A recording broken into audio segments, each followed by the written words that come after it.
서울의 밤하늘이 뚫린 듯 억수같이 퍼붓는 빗줄기가 도시의 네온 사인을 흐릿하게 만들고 있었다. 구로구의 낡고 좁은 골목길 깊숙한 곳.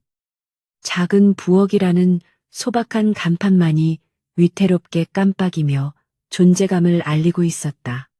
빗소리가 세상의 모든 소음을 집어삼킬 듯 거세게 몰아치고 있었지만 가게 안은 기묘할 정도로 고요하고 평화로운 분위기가 감돌았다. 주방 안쪽에서 마지막 정리를 하고 있는 주인 한서연의 손길은 기계처럼 정확하고 리듬감이 넘쳤다. 그녀는 날카로운 눈매와 달리 부드러운 인상을 지녔지만 무언가 범접할 수 없는 차가운 기운을 풍기고 있었다. 서연은 젖은 행주를 짜내며 창밖을 응시했다. 평소보다 빗줄기가 거세 손님이 일찍 끊긴 것이 다행이라 생각하며 그녀는 앞치마끈을 풀었다. 그때였다. 굳게 닫혀있던 가게 문이 거칠게 열리며 차가운 밤바람과 함께 비릿한 피 냄새가 훅 끼쳐 들어왔다. 딸랑거리는 풍경 소리가 비명처럼 울려 퍼졌고 서연의 손이 순간적으로 조리대 위에 칼자루 근처로 움직였다가 멈췄다. 그녀의 시선은 문턱을 넘어 비틀거리는 한 남자를 향해 고정되었다. 남자는 마치 지옥불에서 막 기어나온 듯 처참한 몰골이었다. 최고급 이탈리아 원단으로 보이는 짙은 네이비 슈트는 빗물과 진흙, 그리고 선명한 붉은 핏자국으로 엉망이 되어 있었다. 흐트러진 흙발 사이로 드러난 창백한 얼굴은 고통으로 일그러져 있었지만 그 와중에도 숨길 수 없는 귀티와 오만한 매력이 서려 있었다. 도와 주세요. 남자가 거친 숨을 몰아쉬며 간신히 내뱉었다. 그의 목소리는 떨리고 있었지만 살려달라고 애원하는 비굴함보다는 도움을 요청하는 명령조에 가까웠다. 그는 복부를 움켜쥐고 있었는데 손가락 사이로 검붉은 피가 끊임없이 배어나오고 있었다. 그는 몇 발자국 떼지 못하고 홀 중앙의 테이블을 짚으며 무릎을 꿇었다. 서연은 비명도 당황한 기색도 없이 그저 차분하게 그를 바라보았다. 일반적인 여성이라면, 아니 보통 사람이라면 기겁하며 뒷걸음질 쳤을 상황이었다. 하지만 그녀의 눈동자는 깊은 호수처럼 고요했다. 그녀는 천천히 카운터에서 나와 남자에게 다가갔다. 영업 끝났습니다. 병원은 이 골목 나가서 우회전하면. 그녀의 말이 채 끝나기도 전에 가게 밖 어둠 속에서 육중한 엔진 소리와 함께 여러 대의 검은색 세단이 급정거하는 소리가 들려왔다. 곧이어 군화 발소리가 빗소리를 뚫고 점점 가까워졌다. 남자의 눈동자가 공포보다는 분노로 이글거렸다. 놈들이 벌써 왔어. 그는 이를 악물며 몸을 일으키려 애썼다. 가게 문이 다시 한번 부서질 듯 열리며 검은 우비를 입은 건장한 사내 5명이 들이닥쳤다. 그들은 하나같이 덩치가 컸고 손에는 쇠파이프와 묵직한 사시미 칼, 그리고 소음기가 장착된 권총까지 들고 있었다. 좁은 가게 안이 순식간에 살벌한 살기로 가득 찼다.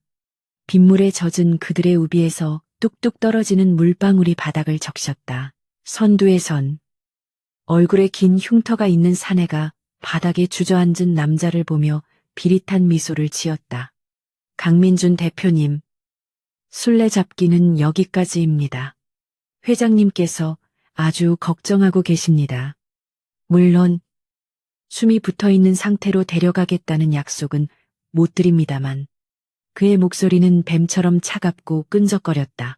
강민준이라 불린 남자는 흉터 사내를 노려보며 피 섞인 침을 뱉었다.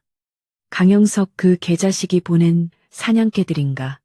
주인을 물 줄은 모르고 꼬리만 흔드는 꼴이라니.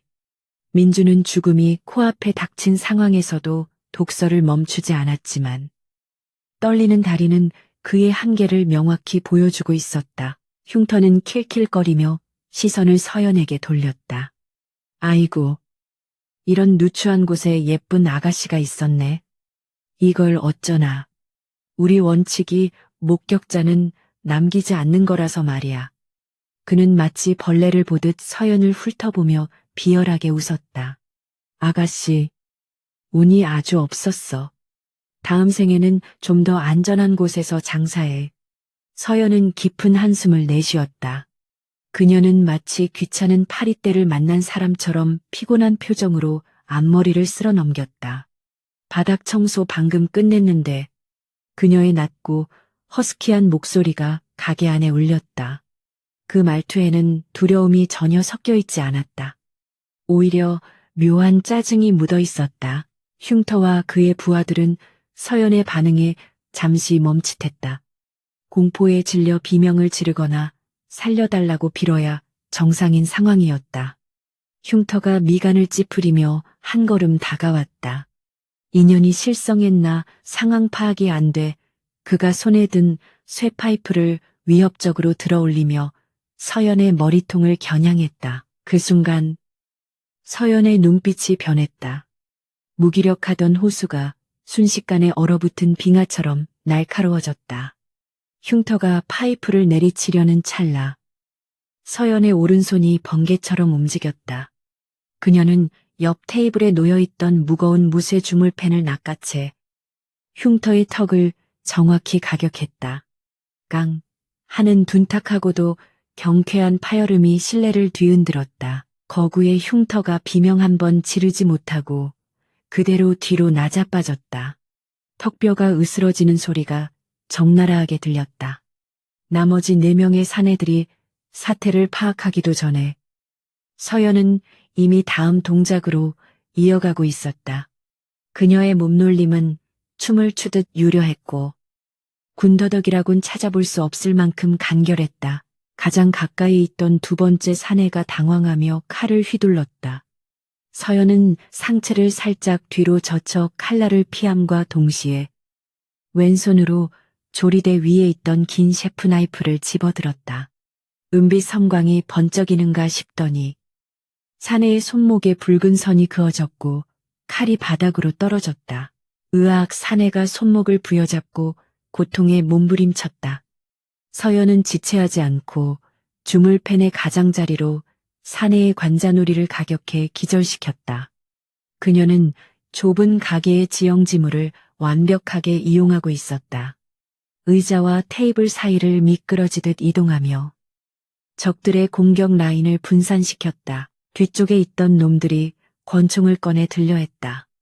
하지만 좁은 공간에서 총은 오히려 거추장스러웠다. 서연은 테이블 위에 있던 냅킨통과 수저통을 집어던져 그들의 시야를 가린 뒤 순식간에 거리를 좁혔다.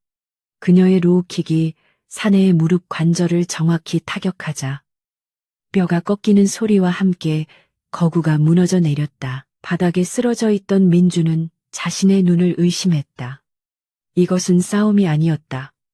일방적인 학살이자 잔혹한 예술이었다. 가녀린 체구의 여자가 전문적으로 훈련받은 용병들을 어린애 다루듯 유린하고 있었다. 그녀의 움직임에는 망설임이 없었고 급소를 타격하는 정확도는 소름 끼칠 정도였다. 마지막 남은 사내가 공포에 질려 뒷걸음질치며 총구를 겨누려 했다. 하지만 서연이 더 빨랐다.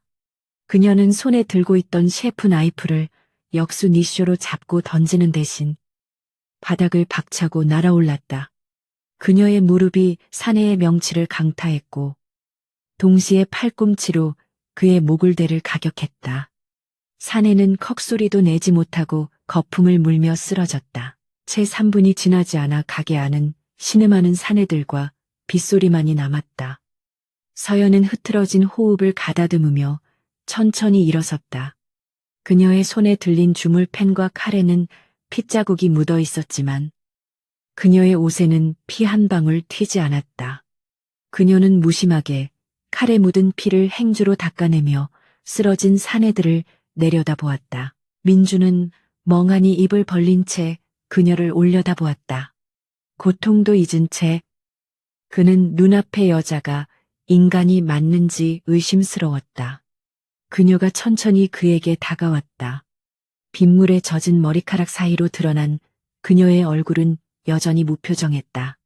마치 저녁 메뉴를 고민하는 사람처럼 평온해 보이기까지 했다. 일어날 수 있겠어요? 서연이 물었다. 그녀의 목소리는 방금 전 사람을 반죽음으로 만들어 놓은 사람이라곤 믿기지 않을 만큼 담담했다. 민주는 마른 침을 삼켰다. 이 여자는 단순한 식당 주인이 아니다. 그의 본능이 강하게 경고하고 있었다. 그녀는 그가 아는 그 어떤 경호원보다 위험하고 치명적인 존재였다. 민주는 고개를 끄덕이려 했지만 긴장이 풀리면서 현기증이 몰려왔다. 시야가 흐릿해지고 몸이 한쪽으로 기울었다. 서연이 재빨리 손을 뻗어 그의 어깨를 부축했다. 그녀의 소나기 힘은 놀라울 정도로 강했다. 가까이서 본 그녀의 눈동자 속에는 깊고 어두운 심연이 소용돌이치고 있었다. 당신, 정체가 뭐야? 민준이 희미해져 가는 의식 속에서 물었다. 서연은 대답 대신 그의 복부 상처를 살폈다. 능숙한 손길로 지혈점을 찾아 누르는 그녀의 행동은 의학적 지식 또한 갖추고 있음을 보여주었다. 질문은 나중에, 지금은 피를 너무 많이 흘렸어요. 서연은 민준을 부축해 주방 안쪽의 개인 공간으로 향했다. 가게 밖에는 여전히 비가 퍼붓고 있었고 쓰러진 용병들의 무전기에서 지지직거리는 소음과 함께 누군가의 다급한 목소리가 흘러나오고 있었다. 상황 보고에 1팀 응답하라. 1팀. 주방 안쪽 작은 방에 민준을 눕힌 서연은 구급 상자를 꺼냈다. 일반 가정용 구급 상자가 아니었다. 수술용 겸자, 봉합사, 각종 주사 앰플이 구비된 전문가용 키트였다. 그녀는 망설임 없이 민준의 셔츠를 찢고 상처 부위를 소독했다. 알코올 냄새가 코를 찌르자 민준이 신음하며 몸을 비틀었다. 움직이지 마요. 총알이 스치고 지나가면서 혈관을 건드렸어요. 봉합해야 해요. 서연은 국소 마취제를 주사기에 채우며 말했다. 민준은 흐릿한 눈으로 그녀의 옆모습을 바라보았다. 집중한 그녀의 얼굴은 기이할 정도로 아름다웠다. 피비린내 나는 밤. 목숨을 위협받는 상황에서 그는 역설적이게도 묘한 안도감을 느꼈다. 나를 살려주면 원하는 건 뭐든지 주지. 민준이 헐떡이며 제안했다. 대한민국 재계 서열 1위 승일그룹의 오너로서 그는 모든 것을 돈으로 해결하는 데 익숙했다. 하지만 서연은 그를 쳐다보지도 않고 바늘에 실을 꿰며 대꾸했다. 조용히 해요. 입 벌릴 힘이 있으면 숨이나 쉬어. 그녀의 차가운 대꾸에 민주는 헛웃음을 지었다. 태어나서 처음 받아보는 대우였다. 하지만 기분이 나쁘지 않았다. 마취 기운이 퍼지며 통증이 가라앉아 지독한 피로가 몰려왔다. 그의 눈꺼풀이 천근만근 무거워졌다. 의식을 잃기 직전 그는 그녀의 손목 안쪽에 있는 희미한 흉터를 보았다. 독특한 모양의 화상 자국이었다. 서연은 잠든 민준의 얼굴을 바라보며 복잡한 표정을 지었다. 그녀는 알고 있었다. 오늘 밤 평범한 식당 주인으로서의 삶은 끝났다는 것을. 쓰러진 놈들이 깨어나 보고를 하기 전에 이곳을 떠나야 했다. 그녀는 봉합을 마치고 피 묻은 장갑을 벗어 쓰레기통에 던졌다. 그녀는 주머니에서 구형 폴더폰을 꺼냈다. 오랫동안 켜지 않았던 폰의 전원 버튼을 누르자 희미한 불빛이 들어왔다. 단축번호 1번을 꾹 눌렀다. 신호음이 몇 번 가기도 전에 굵직한 남자의 목소리가 들려왔다. 코드네임 비인가 3년 만이군. 무슨 일이지? 청소부 좀 보내줘. 그리고 안전가옥 하나 비워둬. 서연이 짧게 말했다. 수학이 넘어 남자는 잠시 침묵하더니 낮은 목소리로 물었다. 다시 돌아오는 건가? 서연은 빗소리가 들리는 창밖을 바라보며 대답했다. 아니, 빚을 좀 갚아야 할 것 같아서. 전화를 끄는 서연은 주방벽에 걸린 낡은 냄비를 떼어냈다. 그 뒤에는 벽을 파낸 비밀 금고가 숨겨져 있었다. 그녀는 다이얼을 돌려 금고를 열었다. 그 안에는 현금 뭉치와 여러 개의 위조 여권, 그리고 검은색 글록 19 권총 한 자루가 놓여 있었다. 차가운 금속의 감촉이 손바닥에 닿자 잊고 지냈던 감각들이 전율처럼 되살아났다. 그녀는 탄창을 확인하고 권총을 허리춤에 꽂았다. 그리고 다시 한번 잠든 민준을 바라보았다. 이 남자가 누구든 이제 그녀는 돌이킬 수 없는 강을 건넜다. 빗줄기는 멈출 기미를 보이지 않았고 서울의 밤은 더욱 깊고 어둡게 변해갔다. 새벽 3시의 공기는 차갑고 무거웠다. 빗줄기는 여전히 양철 지붕을 두드리고 있었지만 식당 안을 가득 채웠던 살기는 묘한 정적으로 바뀌어 있었다. 서연은 마지막 매듭을 짓고 가위로 실을 끊어냈다. 그녀의 이마에 맺힌 땀방울이 턱선을 타고 흘러내렸다. 수술은 성공적이었다. 다행히 총알이 장기를 피해 근육층만 찢어놓은 상태였다. 민주는 마취가 덜 깬 몽롱한 상태에서도 자신의 배 위를 오가는 서연의 손길을 느낄 수 있었다. 그것은 투박한 요리사의 손이 아니었다. 수천 번, 아니 수만 번의 반복으로 다져진 외과 의사, 혹은 그 이상의 전문가가 가진 정교함이었다. 그는 무거운 눈꺼풀을 들어 올리려 애썼다. 흐릿한 시야 속에서 그녀의 옆얼굴이 보였다. 깨어났어요. 서연이 무심하게 물으며 수술 도구들을 스테인리스 트레이에 던져 넣었다. 쨍그랑거리는 금소금이 민준의 정신을 현실로 잡아당겼다. 그는 마른 입술을 달싹이며 몸을 일으키려 했지만 복부에서 퍼지는 둔탁한 통증에 신음하며 다시 베개 위로 머리를 떨구었다. 무리하지 마요. 국소 마취라 감각은 없어도 근육은 놀랐을 테니까. 서연은 익숙한 동작으로 링거에게 속도를 조절했다. 그녀는 의자를 끌어당겨 침대 옆에 앉았다. 이제야 서로를 제대로 마주볼 수 있는 시간이 찾아왔다. 좁은 방 안에는 소독약 냄새와 빗소리만이 감돌았다. 민주는 호흡을 가다듬고 그녀를 똑바로 쳐다보았다. 당신, 대체 뭐 하는 사람이야? 요리사가 총상을 봉합하고 특수부대 용병 5명을 맨손으로 제압한다고 그의 목소리에는 경계심과 호기심이 뒤섞여 있었다. 그는 자신이 살아있다는 사실이 믿기지 않았다. 서연은 팔짱을 끼며 등받이에 몸을 기댔다. 요리사 맞아요. 칼질을 좀 잘할 뿐이지. 그녀의 대답은 무미건조했다. 그녀는 자신의 정체를 밝힐 생각이 전혀 없어 보였다. 서연의 시선은 민준의 명품 시계와 피 묻은 슈트, 그리고 그가 풍기는 위압감에 머물렀다. 이제 그쪽 차례예요. 강민준 대표님이라고 했던가요? 서연이 물었다. 그녀는 이미 쓰러진 용병들의 대화를 통해 그의 이름을 들었다. 대한민국 국민이라면 뉴스에서 한 번쯤 들어봤을 이름이었다. 재계 서열 1위. 승일그룹의 후계자이자 최연소 CEO. 민주는 씁쓸한 미소를 지었다. 내 이름을 알고 있으니 설명이 쉽겠군. 맞아요. 내가 강민준입니다. 그는 천장을 응시하며 자주 섞인 목소리로 말을 이었다. 오늘 밤 내 목숨값은 승일그룹 주식의 3% 정도 되겠군요. 물론 살아서 돌아갔을 때 이야기지만 누가 그런 거물급 인사를 죽이려고 하죠. 그것도 서울 한복판에서. 서연의 질문은 핵심을 찌르고 있었다.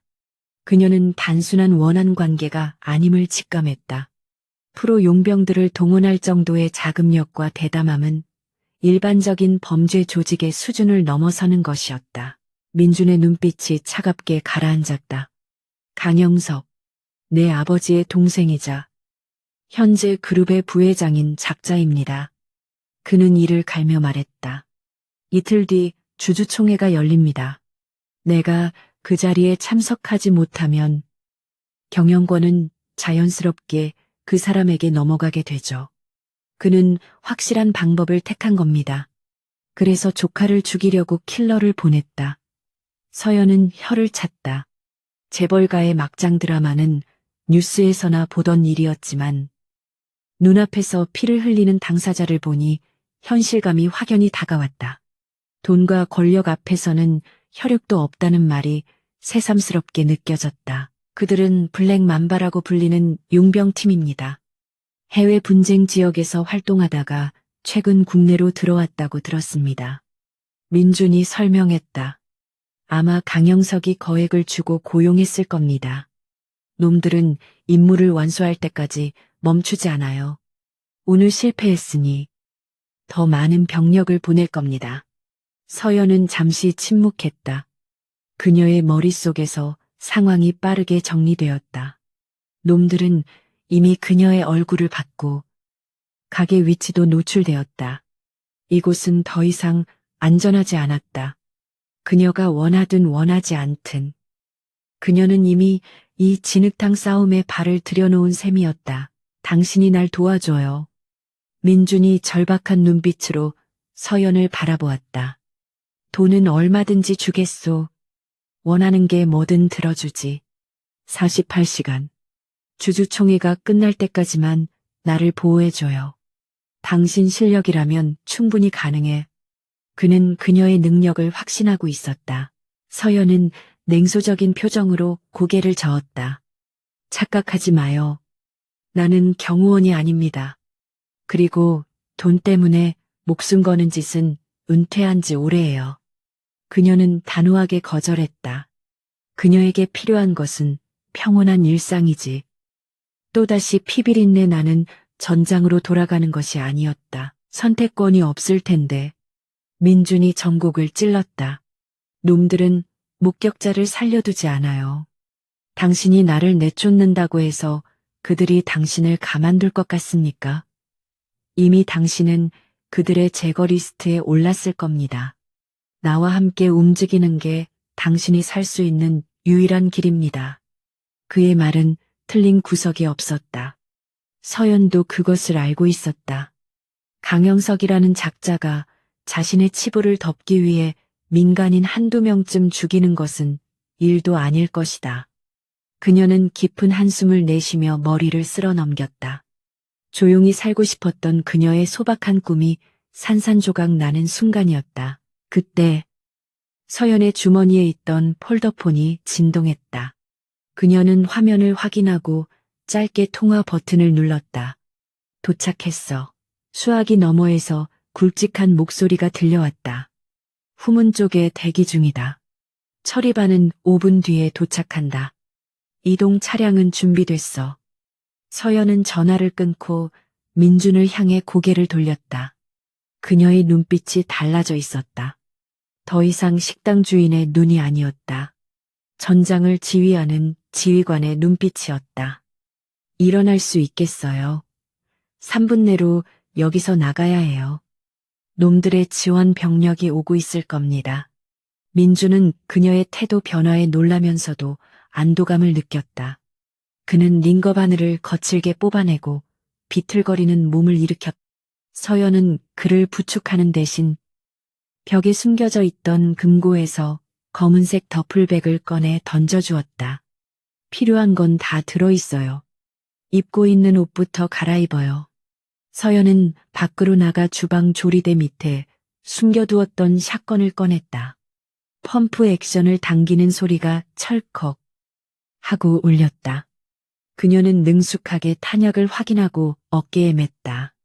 그녀의 동작 하나하나에는 군더더기가 없었다. 민주는 옷을 갈아입으며 그 모습을 멍하니 바라보았다. 당신, 정말 요리사가 맞긴 한 거야. 민준이 헛웃음을 지으며 물었다. 서연은 무심하게 대답했다. 전직이 좀 화려했어요. 질문은 나중에 하죠. 지금은 살아서 나가는 게 우선이니까. 그녀는 가게에 불을 끄고 후문 쪽으로 향했다. 어둠 속에서 서연의 감각은 더욱 예리해졌다. 빗소리에 섞여 들리는 미세한 엔진 소리, 타이어가 무릉덩이를 지나는 소리가 그녀의 귀를 자극했다. 놈들이 예상보다 빨리 도착하고 있었다. 서둘러요. 놈들이 코앞까지 왔어요.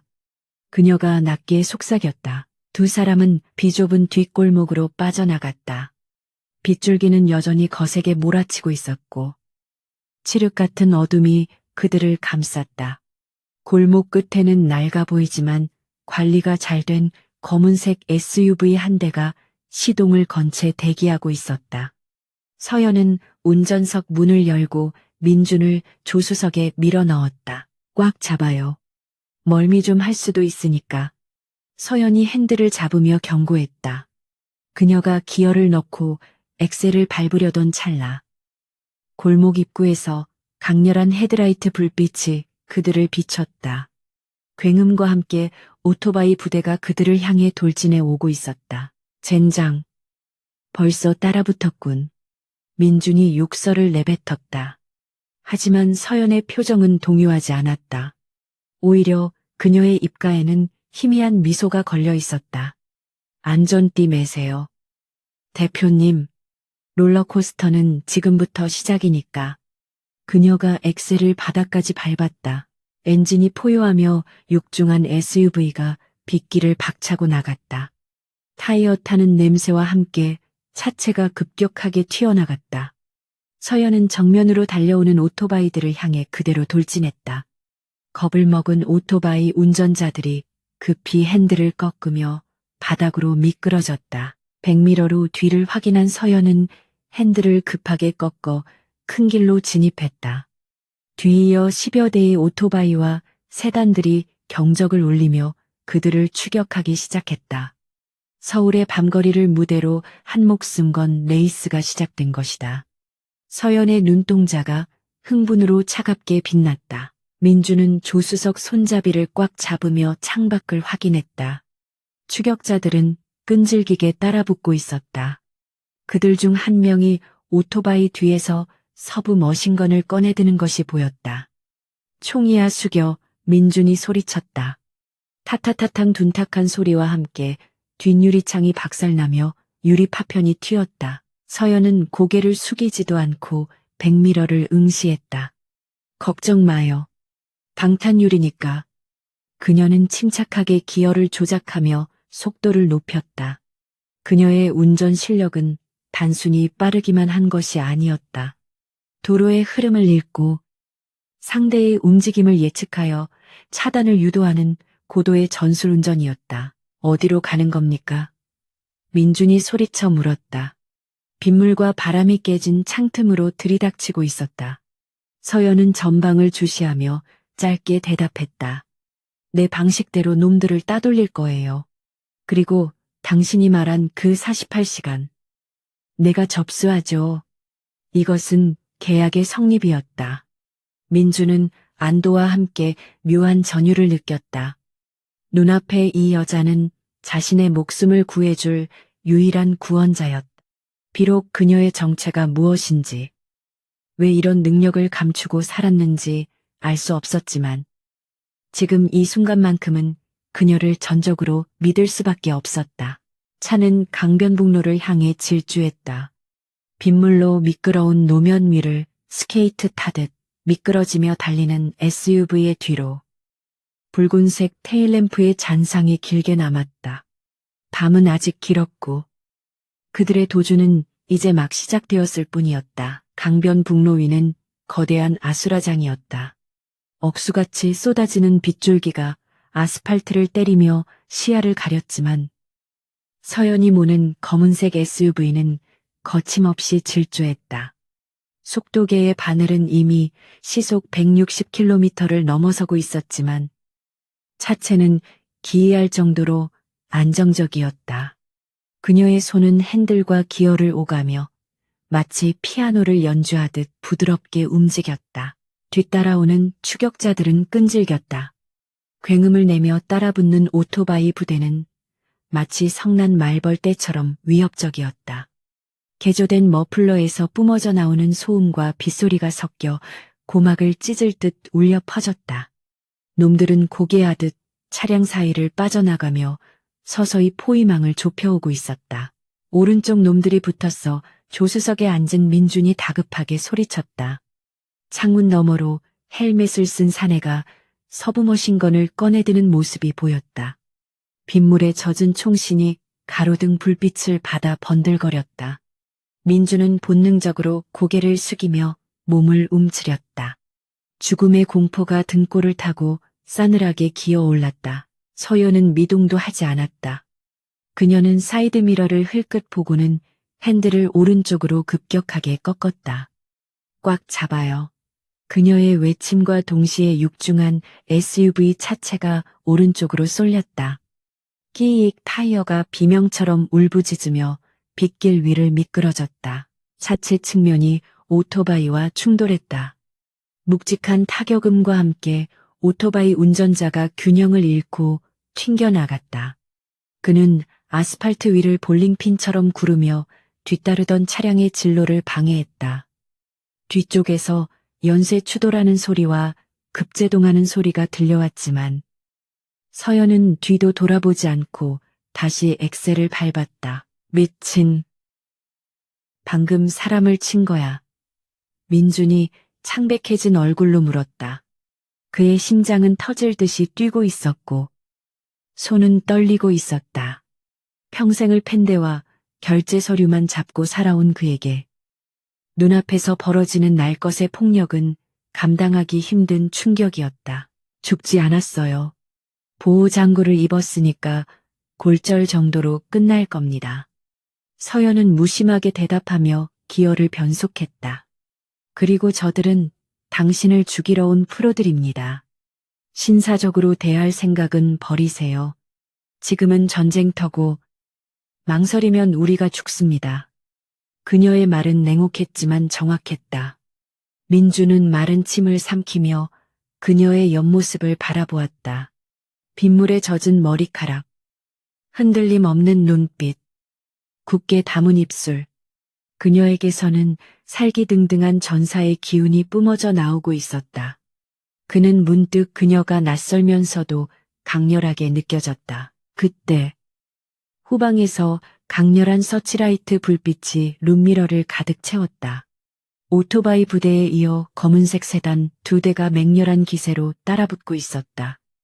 놈들은 창문을 내리고 권총을 난사하기 시작했다.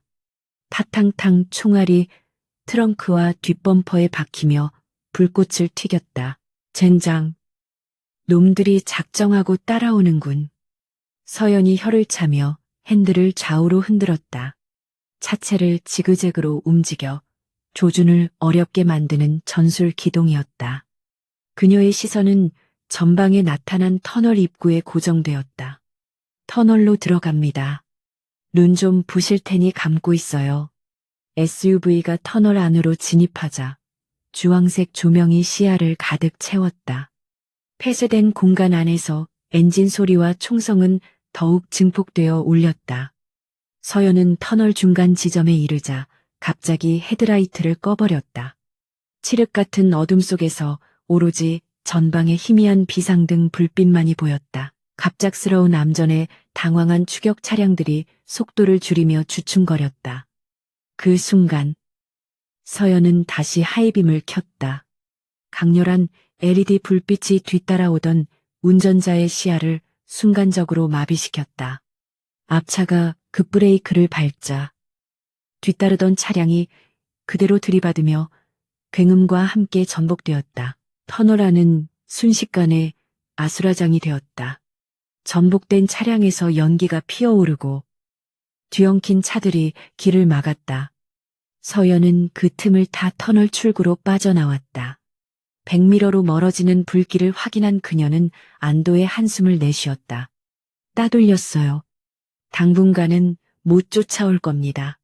민주는 등받이에 몸을 깊숙이 파묻으며 거친 숨을 몰아쉬었다. 식은땀이 온몸을 적시고 있었다. 그는 방금 자신이 겪은 일이 현실인지 영화인지 분간이 가지 않았다. 하지만 옆자리에 앉은 이 여자는 너무나도 태연했다. 마치 마트에서 장을 보고 오는 사람처럼 평온했다. 차는 강변북로를 빠져나와 마포구의 복잡한 골목길로 들어섰다. 빗줄기는 조금 가늘어졌지만 여전히 도시를 적시고 있었다. 가로등 불빛이 차 안으로 스며들 때마다 서연의 얼굴에 그림자가 졌다가 사라지기를 반복했다. 민준의 시선이 그녀의 손목에 머물렀다. 기어를 변속하기 위해 소매가 살짝 걷어 올려진 그녀의 오른쪽 손목 안쪽. 그곳에는 기이한 모양의 흉터가 있었다. 화상 자국 같기도 하고 무언가를 지우려고 한 흔적 같기도 했다. 민준의 뇌리에 잊고 있었던 기억의 파편이 스쳐 지나갔다. 그 흉터. 민준이 무의식적으로 입을 열었다. 어디서 본 것 같은데. 서연은 흠칫 놀라며 황급히 소매를 내려 흉터를 감췄다. 그녀의 눈빛이 순간적으로 흔들렸다. 요리하다 대인 자국이에요. 별거 아닙니다. 그녀의 목소리는 평소보다 조금 빨랐다. 아니, 단순한 화상이 아니야. 민주는 기억을 더듬었다. 몇 년 전 국방부 장관과의 비공개 만찬 자리에서 들었던 이야기. 대한민국에는 존재 자체가 기밀인 최정예 특수부대가 있었고 그들은 임무를 마치고 은퇴할 때 표식을 지우기 위해 스스로 화상을 입힌다고 했다. 그림자 샤도우. 맞지. 민준이 낮게 읊조렸다. 서연의 손이 핸들을 꽉 쥐었다. 마디가 하얗게 질릴 정도였다. 차 안의 공기가 순식간에 무거워졌다. 그녀는 대답하지 않았지만 그 침묵이 긍정보다 더 확실한 대답이었다. 민주는 경악과 동시에 전율을 느꼈다. 전설 속에서나 존재한다는 유령부대. 국가의 가장 더러운 일을 처리하고 기록조차 남기지 않고 사라진다는 인간 병기들. 눈앞에 이 가녀린 여자가 그 악명 높은 부대 출신이라는 사실이 믿기지 않았다. 왜 숨긴 거야? 당신 같은 능력을 가진 사람이 왜 그런 허름한 식당에서. 민준의 질문에 서연은 쓴웃음을 지었다. 사람 죽이는 기술은 사회에선 아무짝에도 쓸모없으니까요. 칼로 사람을 찌르는 것보다 양팔을 써는 게 훨씬 평화롭고 좋더군요. 그녀의 말에는 깊은 회한과 슬픔이 배어 있었다. 피로 얼룩진 과거를 등지고 평범한 삶을 갈구했던 그녀의 소망이 느껴졌다. 민주는 가슴 한구석이 리태지는 것을 느꼈다. 그는 지금까지 그녀를 단순히 돈으로 고용할 수 있는 경호원 정도로 생각했지만 이제는 아니었다. 미안해. 민준이 진심을 담아 사과했다. 나 때문에 당신의 그 평화가 깨졌군. 서연은 의외라는 듯 그를 쳐다보았다. 오만하고 자기밖에 모를 것 같았던 재벌 3세의 입에서 사과가 나올 줄은 몰랐기 때문이었다. 이미 엎질러진 물이에요. 서연은 담담하게 말했다. 그리고 당신 탓만은 아니에요. 언젠가 과거가 발목을 잡을 줄 알았으니까 그게 오늘이었을 뿐이죠. 그녀는 엑셀을 밟으며 속도를 높였다. 안전가옥까지 20분 남았어요. 도착하면 눈 좀 붙여요. 당신 꼴이 말이 아니니까. 차는 어두운 골목을 빠져나와 한적한 외곽 도로를 달리기 시작했다. 민주는 창밖을 바라보며 생각에 잠겼다. 그녀와의 만남은 우연이었을까? 아니면 필연이었을까? 분명한 것은 이 위험천만한 도주국이 끝날 때까지 그는 그녀에게서 눈을 뗄 수 없을 것 같다는 예감이었다. 서연은 룸미러로 민준을 흘끗 보았다. 처음 가게에 들어왔을 때의 위압감은 사라지고 지치고 상처 입은 한 남자가 앉아 있었다. 그녀는 묘한 책임감을 느꼈다. 단순히 의뢰인과 경호원의 관계를 넘어선 인간 대 인간으로서의 연민과 유대감이 싹트기 시작했다. 그녀는 한 손으로 핸들을 잡고 다른 한 손으로는 주머니 속의 낡은 군번줄을 만지작거렸다. 그림자로서의 삶은 끝났다고 생각했지만 운명은 그녀를 다시 전장으로 불러냈다. 하지만 이번에는 국가나 명령을 위해서가 아니었다. 자신의 의지로 누군가를 지키기 위해 칼을 들었다. 도착했어요. 서연이 차를 세운 곳은 숲속 깊숙한 곳에 위치한 허름한 별장이었다. 겉보기에는 방치된 폐가처럼 보였지만 민주는 직감적으로 알 수 있었다. 이곳은 요새였다. 서연은 차 시동을 끄고 주변을 경계하며 내렸다. 내려요. 여기가 당분간 우리의 집이 될 겁니다. 서연이 차 문을 열어주며 말했다. 빗줄기는 잦아들었지만 숲속의 공기는 차갑고 습했다. 민주는 비틀거리며 차에서 내렸다. 다리에 힘이 풀려 주저앉으려는 찰나. 서연이 단단하게 그를 부축했다. 두 사람의 시선이 허공에서 얽혔다. 어둠 속에서도 서로의 숨결이 느껴질 만큼 가까운 거리였다. 민주는 그녀의 눈동자 속에서 자신을 비추는 그림자를 보았다. 그것은 두려움이 아닌 강인한 의지의 그림자였다. 그는 이 여자라면 자신의 목숨을 맡겨도 좋다고 확신했다. 별장 안으로 들어선 서연은 익숙하게 배전반을 조작해 전기를 켰다. 내부는 외관과 달리 최신식 설비와 무기들이 갖춰져 있었다. 그녀만의 비밀 아지트였다. 서연은 민준을 소파에 앉히고 물을 건넸다. 마셔요. 그리고 상황 파악 좀 하죠. 민준은 물을 단숨에 들이켰다. 타는 듯한 갈증이 조금은 가시는 듯했다. 그는 젖은 재킷을 벗어 던지고 소파에 깊이 몸을 기댔다. 고마워. 정말로 그의 목소리는 진심이었다. 서연은 대답 없이 젖은 머리를 수건으로 털며 창가에 섰다. 그녀는 블라인드 사이로 밖을 내다보며 생각했다. 강영석은 끈질긴 인간이다. 오늘 실패했으니 더 큰 병력을 보낼 것이다. 단순한 방어만으로는 버틸 수 없다. 공격이 최선의 방어다. 서연의 눈빛이 차갑게 빛났다. 그녀 안에 잠들어 있던 그림자의 본능이 완전히 깨어났다. 내일 아침 반격을 시작하죠. 서연이 뒤를 돌아보며 말했다. 그녀의 선언에 민준의 눈이 커졌다. 반격, 우리 둘이서. 서연은 옅은 미소를 지었다. 둘이서 충분해요. 당신의 머리와 내 칼이라면. 그날 밤 두 사람은 뜬 눈으로 밤을 지새웠다.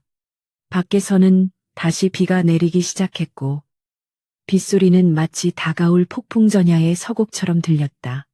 운명 공동체가 된 두 남녀의 밤은 그렇게 깊어갔다. 숲속의 안전가옥은 세상과 단절된 요새 같았다.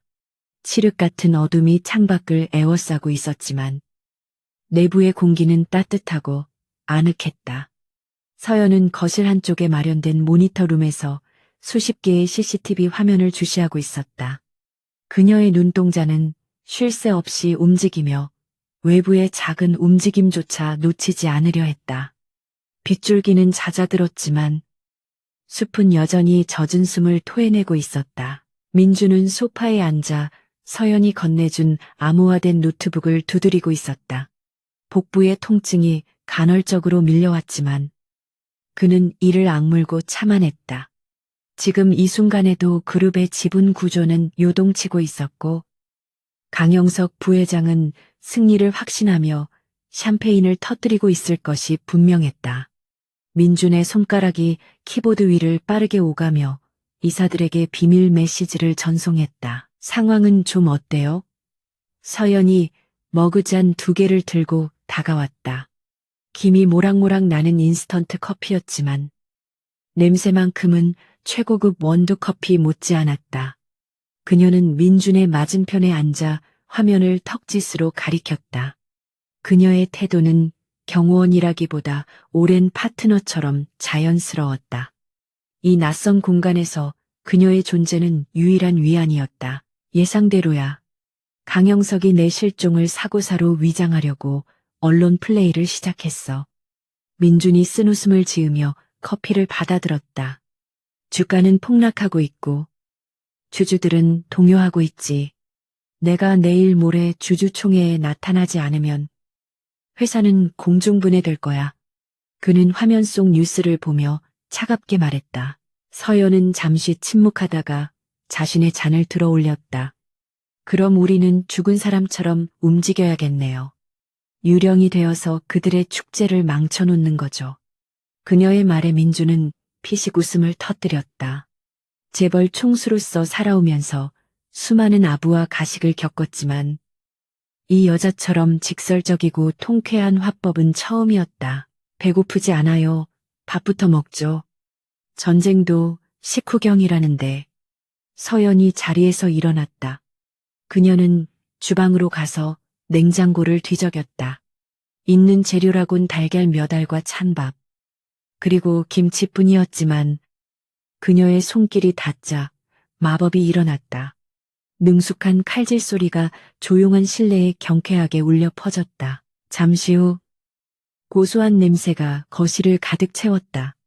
서연이 내온 것은 투박하지만 먹음직스러운 김치볶음밥이었다. 셰프의 특선 요리는 아니지만 영양가는 충분할 거예요. 그녀가 숟가락을 건넸다. 민주는 멍하니 밥그릇을 바라보았다.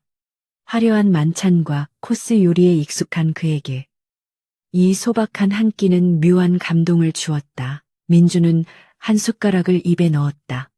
매콤하면서도 따뜻한 맛이 혀끝을 감돌았다. 하루 종일 긴장과 공포에 시달렸던 위장이 비로소 안정을 되찾는 느낌이었다. 그는 말없이 그릇을 비웠다. 어머니가 돌아가신 이후 누군가가 자신만을 위해 정성껏 차려준 따뜻한 밥상은 실로 오랜만이었다. 맛있군. 당신 식당이 왜 망하지 않았는지 알겠어. 민준이 진심을 담아 말했다. 서연은 옅은 미소를 지으며 자신의 몫을 먹었다. 망할 뻔했죠. 손님보다 팔이 날리는 날이 더 많았으니까.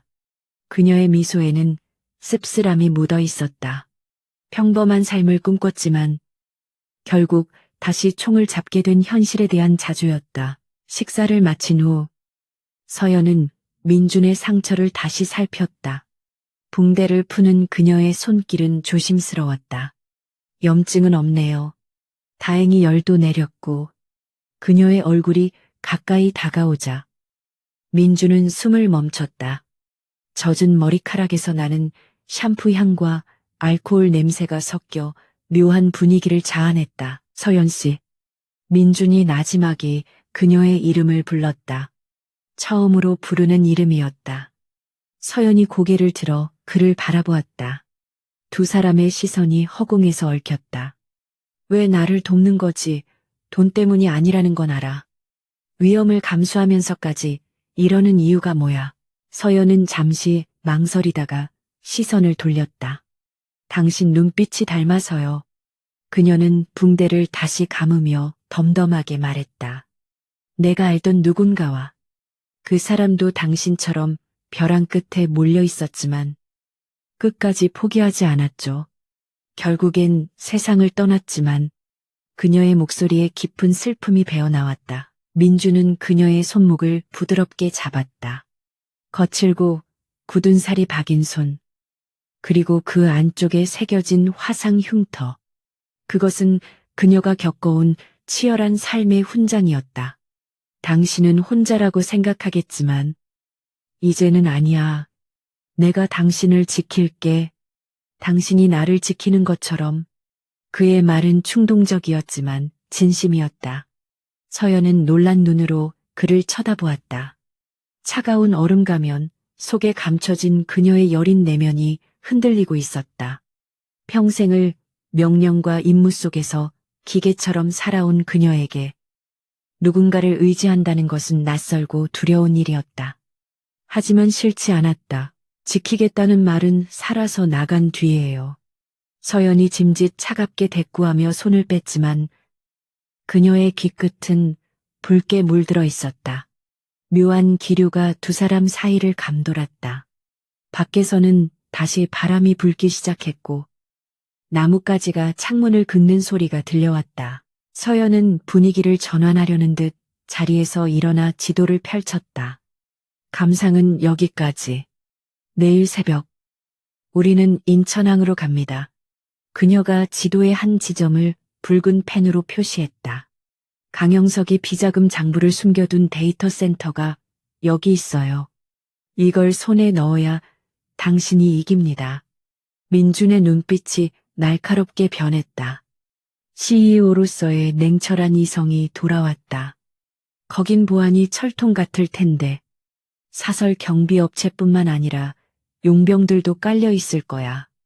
그는 우려 섞인 목소리로 말했다. 하지만 서연의 표정은 자신만만했다. 정문으로 들어갈 생각은 없으니까요. 데이터 센터의 서버실은 지하 3층 벙커에 있어요. 외부망과 차단되어 있어서 직접 접속하지 않으면 해킹이 불가능하죠. 서연이 도면을 가리키며 설명했다. 환풍구도 막혀 있고 엘리베이터는 지문과 홍채 인식이 필요해요. 유일한 틈은 화물 반입구입니다. 매주 수요일 새벽 4시 서버 냉각용 액체질소 트럭이 들어갑니다. 우리는 그 트럭에 숨어 들어갈 거예요. 서연의 계획은 대담하고 위험했다. 하지만 민주는 고개를 끄덕였다. 다른 방법이 없었다. 호랑이 굴에 들어가야 호랑이 새끼를 잡을 수 있는 법이다. 나는 시스템을 마비시키고 데이터를 복사할게. 당신은 민준이 말을 흐리자 서연이 말을 받았다. 나는 당신이 작업하는 동안 시간을 벌어주면 되는 거죠. 간단하네요. 그녀는 권총을 분해해서 닦기 시작했다. 기름 냄새가 거실에 퍼졌다. 민주는 총을 손질하는 그녀의 모습을 하염없이 바라보았다. 강인하면서도 아름다운 여자. 그녀는 자신의 인생에 들이닥친 폭풍이자 구원이었다. 그는 맹세했다. 이 싸움이 끝나면 그녀가 다시는 피 묻은 칼을 잡지 않게 하겠다고. 그녀가 원하던 평범한 요리사로 살 수 있게 해주겠다고. 자요. 내일은 긴 하루가 될 테니까. 서연이 총을 조립하고 일어섰다. 그녀는 소파에 여분의 담요를 던져주었다. 불침번은 내가 설게요. 하지만 민주는 고개를 저었다. 아니, 같이 깨어 있겠어. 당신 혼자 짐을 짊어지게 하지 않아. 두 사람은 어둠 속에서 나란히 앉아 창밖을 바라보았다. 비구름 사이로 희미한 달빛이 새어나오고 있었다. 말은 없었지만 서로의 존재만으로도 충분한 위로가 되었다. 고독했던 두 영혼이 서로의 온기에 기대어 잠시나마 평온을 찾는 밤이었다. 폭풍은 아직 끝나지 않았지만 그들은 더 이상 두렵지 않았다. 인천항의 새벽은 짙은 해무와 비린내로 가득 차 있었다. 거대한 크레인들이 안개 속에서 괴물처럼 희미한 실루엣을 드러내고 있었고 빗줄기는 여전히 끊이지 않고 컨테이너 위로 쏟아져 내렸다. 부두 한쪽에 자리 잡은 낡은 물류 창고는 겉보기엔 평범해 보였지만 그 주변을 감도는 공기는 날카로웠다. 사방에 설치된 감시 카메라와 무장 경비원들의 움직임은 이곳이 단순한 창고가 아님을 증명하고 있었다. 새벽 4시 정각, 육중한 엔진 소리와 함께 액체질소 공급 트럭이 정문을 통과했다. 미리 정보를 입수한 서연과 민주는 트럭의 하부 셰시 쪽에 매달려 숨죽이고 있었다. 바닥에서 튀어오르는 흙탕물과 매연이 얼굴을 덮쳤지만 두 사람은 미동도 하지 않았다. 검문소의 경비원이 트럭 운전석을 향해 손전등을 비추고 몇 마디 나누는 소리가 들려왔다. 통과. 짧은 무전 소리와 함께 차단기가 올라갔다. 트럭이 창고 안쪽 깊숙한 하역장으로 진입하자 서연은 민준에게 눈짓을 보냈다. 그녀가 먼저 날렵하게 뛰어내려 트럭 뒤쪽의 어둠 속으로 몸을 숨겼다. 민준도 뻣뻣하게 굳은 몸을 굴려 그녀의 뒤를 따랐다. 심장이 터질 듯이 뛰고 있었지만 그의 눈빛은 전날보다 훨씬 단단해져 있었다. 지금부터는 실수하면 죽습니다. 내 등 뒤에서 절대 떨어지지 마세요. 서연이 낮게 속삭였다. 그녀는 검은색 전술 조끼와 카고 바지를 입고 허벅지에는 홀스터를 차고 있었다. 손에는 소음기가 장착된 글록 권총이 들려 있었다. 요리사의 모습은 온데간데 없고 완벽한 사냥꾼의 모습이었다. 민주는 마른 침을 삼키며 고개를 끄덕였다. 두 사람은 환풍구 뒤쪽의 사각지대를 이용해 건물 내부로 진입했다. 복도는 서늘했고 창백한 형광등 불빛만이 깜빡거리고 있었다. 서연은 코너를 돌 때마다 거울을 이용해 전방을 확인했다. 그녀의 발소리는 유령처럼 들리지 않았다. 반면 민준의 구두 소리가 정적을 깰까봐 그는 신발을 벗어들고 양말 차림으로 걸었다. 전방에 둘. 교대 근무자예요. 서연이 멈춰서며 손가락 두 개를 펴보였다. 복도 끝에서 잡담을 나누며 걸어오는 경비원들의 그림자가 보였다. 서연은 민준을 벽 뒤로 밀어넣고 심호흡을 했다.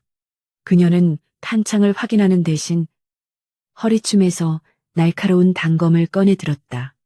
총소리는 최후의 수단이었다. 경비원들이 코너를 도는 순간 서연이 그림자 속에서 튀어나갔다. 그녀의 움직임은 너무나 빨라서 육안으로 쫓기 힘들 정도였다. 억하는 짧은 신음과 함께 첫 번째 경비원의 목에 수도가 꽂혔다.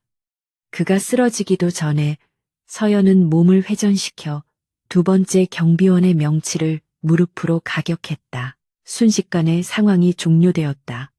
두 명의 건장한 사내가 바닥에 널브러졌다. 서연은 그들을 끌어 어두운 창고 구석에 숨겼다. 가죠. 엘리베이터는 저쪽입니다. 그녀는 수마나 헐떡이지 않고 민준을 재촉했다. 민준은 쓰러진 경비원들을 보며 전율을 느꼈다. 그녀는 살인 기계였지만 지금 그에게는 가장 든든한 방패였다. 지하 3층으로 내려가는 화물용 엘리베이터 앞에는 생체 인식 보안 장치가 가로막고 있었다. 민준이 나설 차례였다.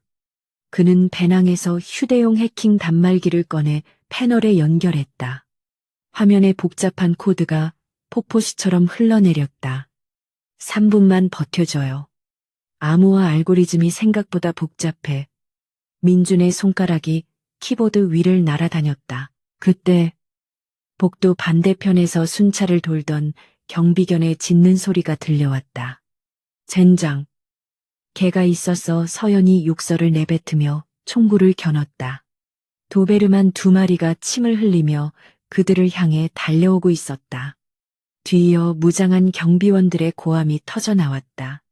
침입자다 1구역 엘리베이터 앞 서둘러요. 서연이 소리치며 방아쇠를 당겼다. 폭폭 소음기를 통과한 둔탁한 총성이 울리고 달려들던 도베르만이 바닥을 굴렀다. 경비원들이 엄폐물 뒤에서 사격을 개시했다. 총알이 엘리베이터 문을 때리며 불꽃을 튀겼다. 민주는 머리 위로 쏟아지는 파편을 무시하고 엔터키를 강하게 눌렀다. 열렸어. 민준이 외침과 동시에 육중한 철문이 스르르 열렸다. 서연은 너무 사격을 하며 민준을 안으로 밀어넣고 자신도 몸을 던졌다. 문이 닫히는 틈새로 총알이 날아들었지만 간발의 차이로 막혔다. 엘리베이터가 하강하기 시작하자 두 사람은 바닥에 주저앉아 거친 숨을 몰아쉬었다. 이제 시작이에요. 지하에 내려가면 더 많은 환영 인파가 있을 겁니다. 서연이 탄창을 갈아 끼우며 말했다. 그녀의 얼굴에는 땀과 먼지가 뒤섞여 있었지만 눈빛만은 형형하게 빛나고 있었다. 민주는 떨리는 손으로 안경을 고쳤었다. 데이터만 확보하면 돼. 그러면 이 싸움은 끝이야. 지하 3층은 거대한 서버실이었다. 수백 개의 서버렉이 우문거리는 소리를 내며 돌아가고 있었고 푸른색 LED 불빛이 미래도시 같은 기이한 분위기를 자아냈다. 냉각 시스템 때문에 실내 온도는 냉동창고처럼 낮았다. 입김이 하얗게 피어올랐다. 메인 서버는 중앙에 있어요. 민준이 앞장섰다. 이제부터는 그의 영역이었다. 그는 중앙 통제실의 유리를 깨고 들어가 메인 콘솔에 접속했다. 강영석이 숨겨둔 이중 장부와 비자금 내역, 그리고 살인 청부 의뢰 기록까지. 모든 더러운 진실이 그곳에 있었다. 데이터 복사가 시작되었다. 진행률을 나타내는 바가 10%, 20% 천천히 차오르고 있었다.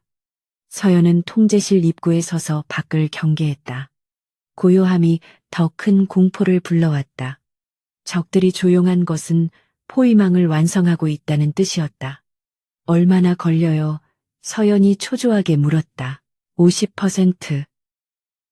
조금만 더. 제발. 민준이 모니터를 뚫어지게 바라보며 중얼거렸다. 그때 서버실의 조명이 붉은색 비상등으로 바뀌며 사이렌이 울리기 시작했다. 경고. 외부 침입 감지. 보안 프로토콜 가동. 모든 출입구를 봉쇄합니다. 기계적인 안내 방송이 울려 퍼졌다. 들켰군. 서연이 씁쓸하게 웃었다. 서버실의 강화 유리문 밖으로 중무장한 용병들이 몰려들었다. 그들은 일반 경비원이 아니었다. 방탄복과 자동 소총으로 무장한 블랙 맘바 팀의 정예 요원들이었다. 선두에 선 리더가 수신호를 보내자 유리창을 향해 일제 사격이 시작되었다. 화창 강화 유리가 거미줄처럼 갈라지더니 이내 와르르 무너져 내렸다. 서연은 콘솔 데스크를 엄폐물 삼아 응사했다. 그녀의 사격 솜씨는 백발백중이었다. 적들의 머리와 가슴을 정확히 노려 쓰러뜨렸지만 숫자가 너무 많았다. 총알이 비오듯 쏟아지며 책상 위 모니터들이 박살났다. 70% 조금만 더 버텨. 민준이 책상 밑에 웅크린 채 소리쳤다. 파편이 튀어 그의 뺨을 찢었지만 그는 멈추지 않았다. 서연은 탄창이 바닥나자 권총을 버리고 쓰러진 적의 소총을 주워들었다. 그녀는 불리한 지형에서도 기가 막힌 위치 선정으로 적들의 진입을 저지하고 있었다. 하지만 적들은 영리했다. 그들은 연막탄을 던져 시야를 가린 뒤 양쪽으로 우회하여 포위망을 좁혀왔다. 자욱한 연기 속에서 서연의 시야가 제한되었다. 쿨렁놈들이 양쪽으로 들어오고 있어요. 서연이 다급하게 외쳤다. 그때 오른쪽 측면에서 튀어나온 용병 하나가 서연을 향해 총구를 겨눴다. 서연은 왼쪽의 적을 처리하느라 그를 미처 발견하지 못했다. 절체절명의 순간이었다. 타탕, 낯선 총성이 민준의 쪽에서 들려왔다. 용병이 가슴을 움켜쥐고 쓰러졌다. 서연이 놀란 눈으로 뒤를 돌아보았다. 민준이 바닥에 떨어진 권총을 두 손으로 꽉 쥐고 서 있었다. 그의 손은 사시나무처럼 떨리고 있었고 눈은 공포로 크게 확장되어 있었지만 총구는 정확히 적을 향해 있었다. 생전 처음 사람을 쏜 충격에 그가 멍해져 있었다. 정신 차려요. 다운로드 끝났어요. 서연의 고함 소리에 민준이 퍼뜩 정신을 차렸다. 화면에는 복사 완료라는 메시지가 떠 있었다. 그는 다급하게 USB를 뽑아 주머니에 쑤셔 넣었다. 확보했어 나가자. 이쪽입니다. 배전반을 터뜨려서 시선을 끌 거예요. 서연이 수류탄의 안전핀을 뽑아 서버렉 사이로 던졌다. 화광, 거대한 폭발음과 함께 불꽃이 튀며 전력이 차단되었다. 암흑 속에서 적들이 우왕좌왕하는 사이 서연은 야간 투시경을 쓴 맹수처럼 앞장서서 길을 뚫었다. 그녀는 더 이상 방어만 하지 않았다. 연기 속을 뚫고 들어가 적들의 품으로 파고들었다. 개머리판으로 턱을 부수고 단검으로 관절을 끊어냈다. 피가 튀고 비명이 난무하는 지옥도 속에서 민주는 그녀의 뒤를 필사적으로 쫓았다. 그는 더 이상 보호받는 짐이 아니었다. 틈틈이 견제 사격을 하며 그녀의 사각지대를 막아주었다. 지하 주차장으로 연결되는 비상계단을 향해 달리던 중 거구의 사내 하나가 길을 막아섰다. 전날 밤 서연에게 턱이 부서졌던 그 흉터였다. 턱에 붕대를 감은 그는 광기에 찬 눈으로 거대한 마체테 정글도를 휘둘렀다. 이 쥐새끼들, 여기서 뼈를 발라주마. 서연은 탄약이 떨어진 소총을 그에게 던지고 단검을 역수로 쥐었다. 힘으로 맞붙어서는 승산이 없었다. 흉터가 마체테를 횡으로 휘두르자 서연은 바닥으로 슬라이딩하며 그의 다리 사이를 파고들었다.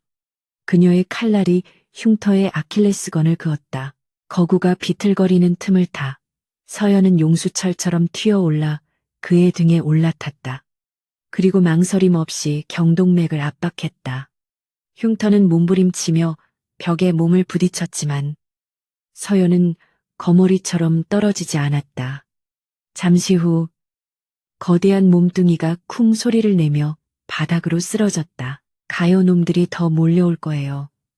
서연은 숨 돌릴 틈도 없이 민준의 손목을 낚아채고 달렸다. 비상계단을 뛰어 올라와 주차장에 도착하자 미리 준비해둔 오토바이가 보였다. 훔친 것이었지만 성능은 확실해 보였다. 서연이 시동을 걸자 엔진이 맹수의 울음소리처럼 포효했다. 꽉 잡아요. 민준이 뒷자리에 타고 그녀의 허리를 감싸 안았다. 오토바이는 주차장 차단기를 부수고 밖으로 튀어나갔다. 등 뒤로 총알이 날아와 아스팔트를 때렸지만 그들은 이미 사정거리를 벗어나고 있었다. 항구를 빠져나와 해안 도로를 달리는 동안 아침 해가 떠오르고 있었다. 비는 그쳤고 구름 사이로 붉은 여명이 번져 나왔다. 차가운 바닷바람이 피와 화약 냄새를 씻어내 주었다. 민주는 서연의 등에 얼굴을 묻었다. 그녀의 등은 따뜻했고 심장 박동이 전해져 왔다. 우리가 해냈어. 민준이 쉰 목소리로 중얼거렸다.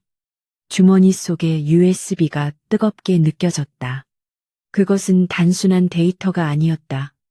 정의의 칼날이자 그들의 생명줄이었다. 서연은 대답 대신 속도를 높였다. 헬멧 너머로 보이는 그녀의 눈가가 젖어 있는 것은 바람탄만은 아니었으리라. 안전가옥으로 돌아가는 길은 멀고도 험난했지만 두 사람 사이에는 말로 표현할 수 없는 단단한 유대감이 형성되어 있었다. 생사를 함께 넘나든 전후에 그리고 그 이상의 감정이 싹트고 있었다. 하지만 그들은 알고 있었다. 가장 큰 싸움, 마지막 결전이 그들을 기다리고 있다는 것을. 강영석은 이대로 물러설 위인이 아니었다. 오토바이가 숲길로 접어들 무렵 서연의 몸이 미세하게 떨리는 것을 민주는 느꼈다. 긴장이 풀리면서 한계가 찾아온 것이다. 그녀의 옆구리 옷감이 검붉게 젖어 있었다. 아까의 전투 중에 파편에 맞은 것 같았다. 서연 씨의 피가. 민준이 다급하게 외쳤다. 괜찮아요. 스친 거예요. 서연은 이를 악물고 핸들을 고쳐 잡았다. 집에 가서 치료하면 돼요. 그녀의 목소리는 위태로웠지만 꺾이지 않았다. 민주는 그녀를 더 꽉 껴안았다. 이번에는 자신이 그녀를 살려야 할 차례였다. 무슨 일이 있어도 안전가옥으로 돌아온 후 상황은 역전되었다. 이번에는 서연이 환자였고 민준이 의사였다. 민준은 떨리는 손으로 서연의 옆구리 상처를 소독하고 붕대를 감았다. 다행히 파편이 깊게 박히지 않아 꿰맬 필요까진 없었지만 하얀 거즈 위로 배어나오는 붉은 선혈은 민준의 가슴을 아리게 했다. 그는 서툰 솜씨로 붕대를 고정하며 안도의 한숨을 내쉬었다. 이걸로 빚은 갚은 셈 쳐요. 민준이 땀을 닦으며 말했다. 서연은 상의를 내려 상처를 가리며 피식 웃었다. 제게 서열 1위의 치료를 받다니. 영광이네요. 청구서가 무서워서라도 빨리 나아야겠어요. 그녀의 농담에 경직되었던 공기가 조금 풀렸다. 하지만 두 사람 모두 알고 있었다. 이것이 폭풍 전의 마지막 고요라는 것을. 창밖으로 어둠이 내려앉고 있었다. 승일그룹의 창립 50주년 기념갈라 파티가 열리는 날이었다. 정재계 인사들과 언론이 총집결하는 그곳은 강영석 부회장의 대관식이 될 예정이었다. 민주는 거울 속에 비친 자신의 모습을 바라보았다. 며칠간의 도피 생활로 수척해졌지만 눈빛만은 그 어느 때보다 날카롭게 빛나고 있었다. 준비됐어요. 서연이 방에서 나왔다. 민주는 순간 숨을 멈췄다. 전술 조끼와 카고 바지를 벗어던진 그녀는 전혀 다른 사람이 되어 있었다. 짙은 와인색 이브닝 드레스는 그녀의 매끄러운 보디라인을 우아하게 감싸고 있었고 옆 트임 사이로 드러난 각선미는 치명적이었다. 올린 머리와 붉은 립스틱은 그녀의 차가운 아름다움을 극대화했다. 너무 아름다워서 말이 안 나오는군. 민준이 솔직하게 감탄했다. 서연은 어색한 듯 목을 만지작거렸다. 불편해요. 무기도 많이 못 숨기고 그녀는 드레스의 허벅지 밴드에 숨겨진 소형 단검과 클러치 백 속의 세라믹 나이프를 확인했다. 그녀에게 이 화려한 복장은 또 다른 형태의 전투복일 뿐이었다. 가져. 당신의 왕관을 되찾으러 서연이 민준에게 팔짱을 꼈다. 두 사람은 준비된 세단을 타고 파티장인 그랜드 한위트 호텔로 향했다. 차 안에서 민준은 USB를 만지작거렸다. 이 작은 칩안에 강영석을 지옥으로 보낼 모든 증거가 들어 있었다. 오늘 밤 모든 것이 끝날 거야. 그가 다짐하듯 중얼거렸다. 호텔 로비는 이미 수많은 취재진과 인파로 북적이고 있었다. 플래시 세례가 쏟아지는 레드카펫 위로 리무진 한 대가 미끄러지듯 들어왔다. 문이 열리고 민준이 내리자 장내가 술렁거렸다. 실종설과 사망설이 돌던 황태자의 귀환이었다. 이어 서연이 그의 에스코트를 받으며 내리자 사람들의 시선이 그녀에게 꽂혔다. 강민준 대표님, 실종설이 사실입니까? 옆에 계신 분은 누구십니까? 기자들이 질문을 퍼부으며 달려들었다. 민준은 여유로운 미소를 지으며 손을 흔들었지만 입을 열지는 않았다. 경호원들이 길을 터주는 사이 두 사람은 당당하게 행사장 입구로 걸어갔다. 서연의 시선은 쉴 새 없이 주변을 스캔하며 잠재적 위협을 찾고 있었다. 연회장 안은 화려함의 극치였다. 샹들리에가 보석처럼 빛나고 클래식 선율이 흐르는 가운데 최고급 샴페인이 오가고 있었다. 무대 중앙에는 강영석이 서서 손님들과 담소를 나누고 있었다. 민준이 들어서자 장내의 소음이 일순간 잦아들었다. 강영석의 표정이 마치 유령을 본 듯 일그러졌다가 이내 능글맞은 미소로 바뀌었다. 아이고, 우리 조카님 살아있었구나. 나는 네가 요트 사고로 죽은 줄 알고 얼마나 걱정했는지 모른다. 강영석이 두 팔을 벌려 다가왔다. 가증스러운 연기였다.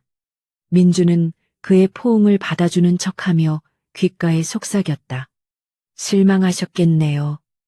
작은아버지, 지옥 입구까지 갔다가 예약이 꽉 차서 돌아왔습니다. 겁도 없이 제 발로 걸어 들어오다니 여기가 내 장례식장이 될 줄은 몰랐나 보구나.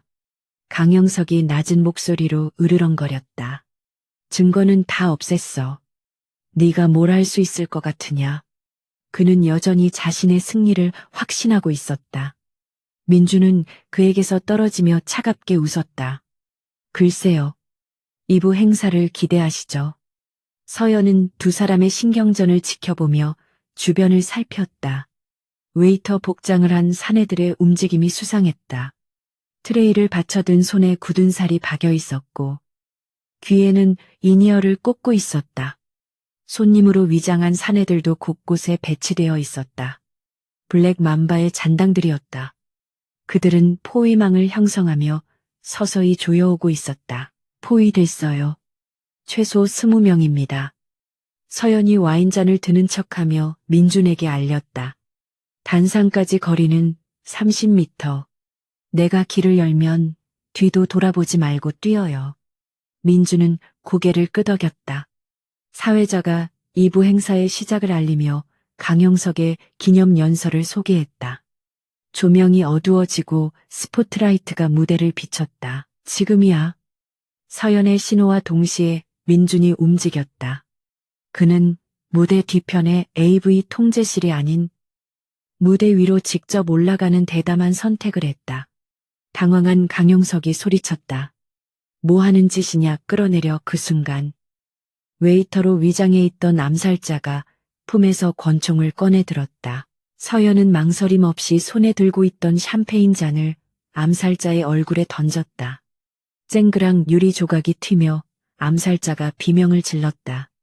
서연은 드레스 자락을 걷어 올리고 하이힐을 벗어 던진 뒤 맨발로 바닥을 박찼다. 그녀는 춤을 추듯 회전하며 암살자의 팔을 꺾어 총을 떨어뜨리게 했다. 잡아 죽여버려. 강영석의 고함 소리에 연회장은 아수라장이 되었다. 곳곳에 숨어있던 용병들이 무기를 꺼내 들고 달려들었다. 비명을 지르는 손님들이 출구로 몰려들며 혼란은 극에 달했다. 서연은 민준을 보호하기 위해 인간 방패가 되어 무대 앞을 가로막았다. 그녀의 손에 들린 세라믹 나이프가 춤을 췄다. 달려드는 적의 급소를 정확히 찌르고 빠지는 그녀의 움직임은 잔혹하면서도 우아했다. 드레스가 거추장스러울 법도 했지만 그녀는 오히려 풍성한 치맛자락을 이용해 시야를 교란시켰다. 한 용병이 몽둥이를 휘두르자 그녀는 허리를 뒤로 젖혀 피하고 동시에 발차기로 그의 턱을 가격했다. 민주는 난장판이 된 무대 위로 뛰어올라 마이크를 잡았다. 강영석이 그를 밀쳐내려 했지만 민주는 그를 어깨로 강하게 들이받았다. 늙은 강영석은 힘없이 바닥으로 나뒹굴었다. 민주는 연설 때 노트북에 USB를 꽂고 엔터키를 눌렀다. 모두 주목해 주십시오. 승일그룹의 추악한 진실을 공개합니다. 거대한 스크린에 강영석의 비자금 장부와 살인 청부 통화 녹취록이 재생되기 시작했다. 강민준 그 녀석. 쥐도 새도 모르게 처리해. 시체는 바다에 버리고. 강영석의 육성이 스피커를 통해 쩌렁쩌렁하게 울려 퍼졌다. 도망치려던 손님들과 기자들이 발걸음을 멈추고 스크린을 올려다보았다. 경악과 분노의 탄식이 터져나왔다. 강영석은 사색이 되어 소리쳤다. 저건 조작이야. 딥페이크라고. 당장 꺾으라고 하지만 이미 늦었다. 생중계되고 있던 방송 카메라는 이 모든 상황을 전국에 송출하고 있었다. 그는 끝장난 것이었다. 하지만 궁지에 몰린 쥐는 고양이를 무는 법이었다.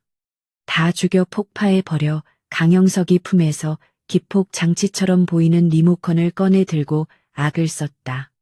내가 못 가지면 아무도 못 가져. 이 건물 기둥에 폭탄을 설치했다. 광기에 찬 그의 외침의 장내는 다시 한번 공포의 도가니로 변했다. 서연은 눈앞에 적을 처리하고 거친 숨을 몰아쉬었다. 그녀의 드레스는 찢어지고 피로 얼룩져 있었다. 강영석의 위협은 허세가 아니었다. 놈들은 정말로 그럴 만한 작자들이었다. 용병 대장이었던 흉터는 죽었지만 그보다 더 위험해 보이는 거구의 사내가 강영석의 뒤에서 걸어 나왔다. 그는 서연이 아주 잘 아는 얼굴이었다. 과거 그림자 부대 시절 그녀의 교관이자 라이벌이었던 코드네임 울프. 죽은 줄 알았던 그가 강영석의 개인 경호실장으로 살아있었던 것이다. 울프는 서연을 보며 비릿하게 웃었다. 오랜만이군. 미렌. 요리사가 됐다더니 솜씨가 많이 녹슬었어. 당신이 왜 여기에 있지? 서연이 경계태세를 취하며 물었다. 울프는 강영석을 부축하며 무대 뒤쪽으로 뒷걸음질 쳤다. 돈이 되니까. 자본주의 사회잖아. 그는 민준을 향해 손가락질했다. 대표님, 살고 싶으면 따라오지 않는 게 좋을 겁니다. 아니면 이 호텔이 불꽃놀이 현장이 될 테니까. 강영석과 울프는 혼란을 틈타 무대 뒤 비상구로 사라졌다.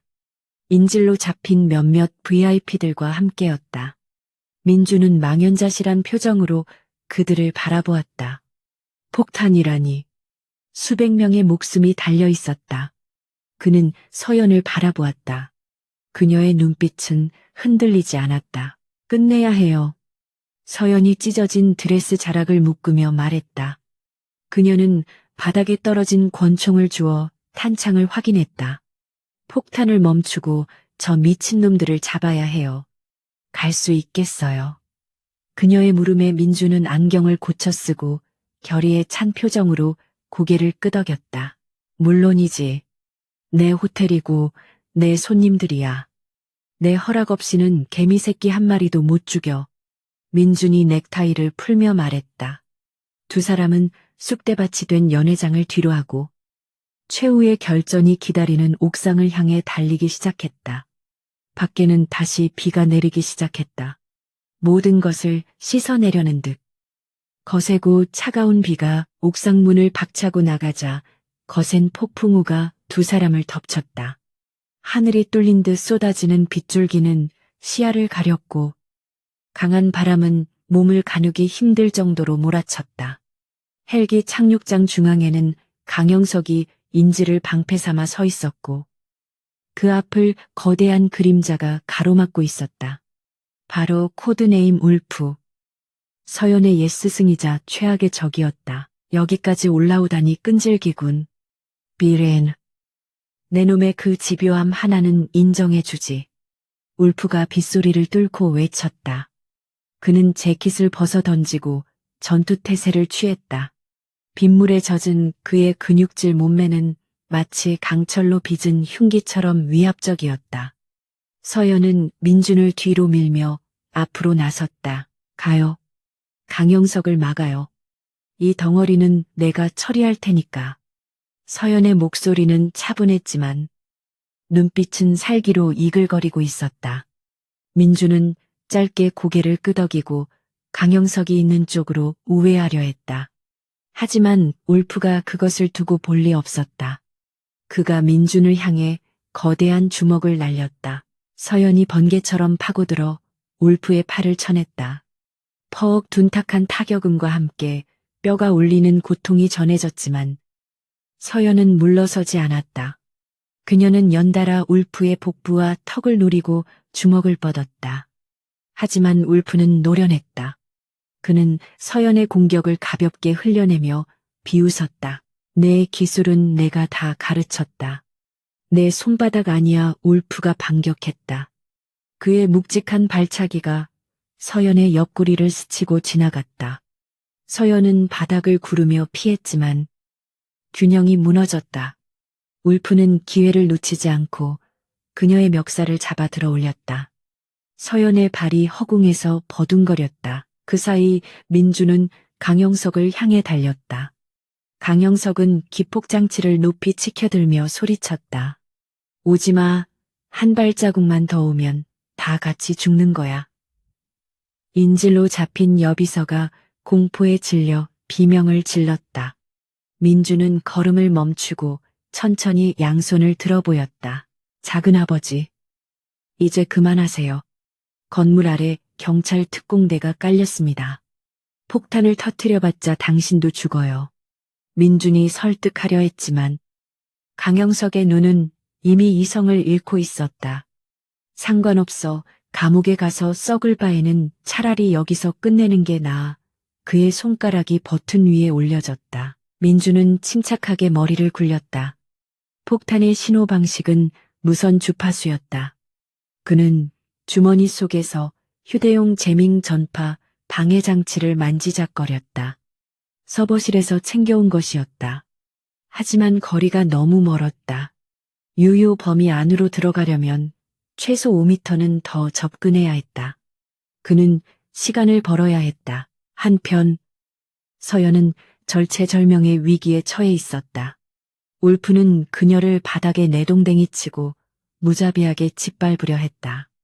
서연은 빗물로 미끄러운 바닥을 이용해 몸을 회전시켜 공격을 피했다. 그녀는 숨겨두었던 마지막 무기, 요리용 토치 라이터를 꺼내 들었다. 요리 수업 시간이다. 이 멍청아 서연이 라이터를 켜 울프의 얼굴을 향해 던졌다. 빗속이라 불이 붙지는 않았지만 뜨거운 열기와 갑작스러운 섬광이 울프의 시야를 방해했다. 울프가 당황하며 얼굴을 감싸는 순간 서연은 그의 무릎 관절을 향해 온 힘을 다해 킥을 날렸다. 우두득 뼈가 어긋나는 소리가 빗소리에 묻혔다. 울프가 고통스러운 신음을 내뱉으며 한쪽 무릎을 꿇었다. 서연은 멈추지 않았다. 그녀는 울프의 어깨를 딛고 뛰어올라 공중에서 회전하며 팔꿈치로 그의 정수리를 가격했다. 거대한 거목이 쓰러지듯 울프가 바닥으로 처박혔다. 그러나 울프는 괴물이었다. 그는 흐릿한 의식 속에서도 서연의 발목을 낚아챘다.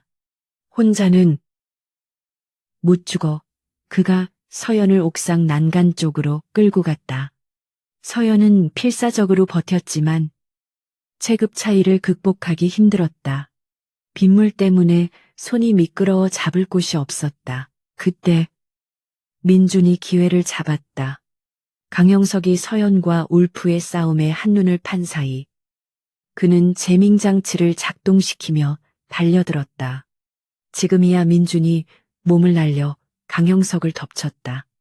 두 사람은 엉겨붙어 빗물 고인 바닥을 뒹굴었다. 기폭장치가 강영석의 손에서 미끄러져 나갔다. 안 돼, 내 거야. 강영석이 기폭장치를 잡으려 기어갔다. 민준은 그의 다리를 붙잡고 늘어졌다. 평생 싸움이라곤 해본 적 없던 그였지만 살아야 한다는 본능과 사랑하는 여자를 지키겠다는 의지가 그를 움직였다. 그는 강영석의 얼굴에 주먹을 날렸다. 서연은 난간 끝에 매달려 있었다.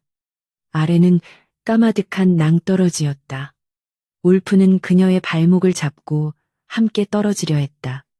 서연은 마지막 힘을 짜내어 반대쪽 발로 울프의 손목을 걷어찼다. 동시에 품에 있던 세라믹 나이프를 꺼내 울프의 손등을 찍었다.